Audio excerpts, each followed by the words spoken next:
Carly Finlay's book, Say Hello, is an honest and detailed memoir by Carly herself. Carly details snippets of her life and her own experiences.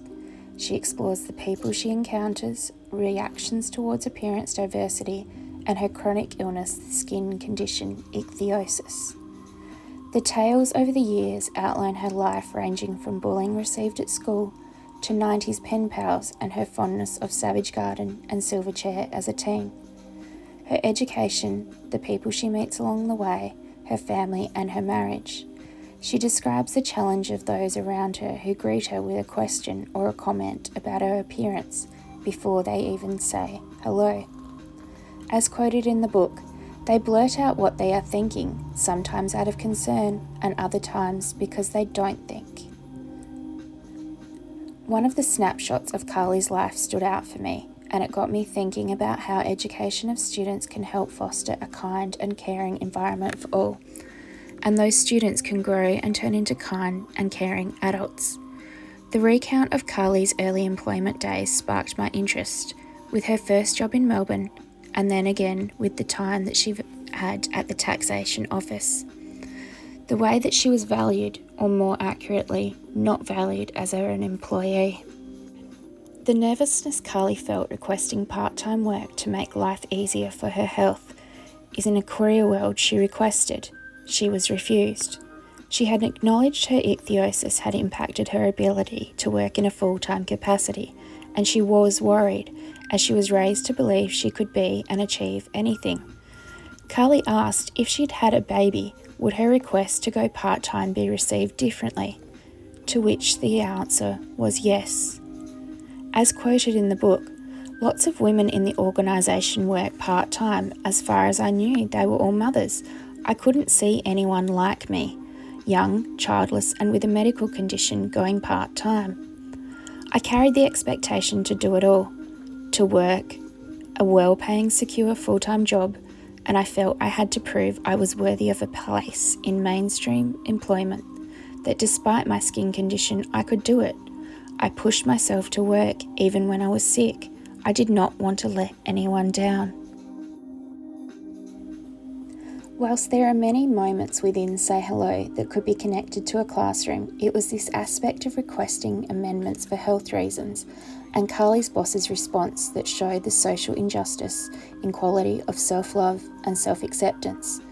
The workplace environment did not display compassion and understanding, nor promote personal, social and community health principles.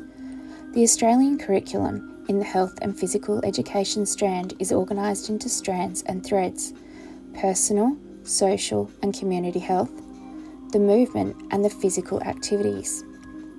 ACARA outlines, under the personal, social and community health strand, the following sub-strands and threads are present: being healthy, safe and active, communicating and interacting for health and well-being, and contributing to healthy and active communities.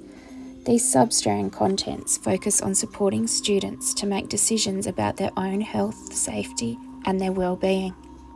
The knowledge develops from early years of foundation through schooling into middle years and then into high school.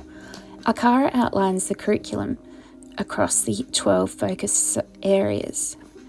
Understanding and skills developed to create resilience, personal identification, and empowers students to make safe, healthy and active choices for themselves, whilst understanding that those around them may make different choices. Mental health, well-being, relationships, safety and sexuality are all interwoven into the curriculum at appropriate developmental milestone ages.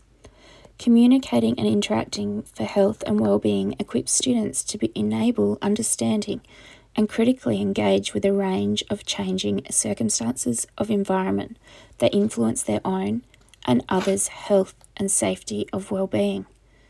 Preparing student for coping skills that support resilient behaviours, encouraging body image and self-worth, identifying that those have an impact on social, mental, physical and spiritual well-being of each student in a variety of different ways. The connections of relationships, ethical behaviours, the values of diversity and community health create critical thinkers and creative, caring individuals who can connect and interact with one another, understanding emotions, empathy, and creating kind, caring, compassionate environments within the school.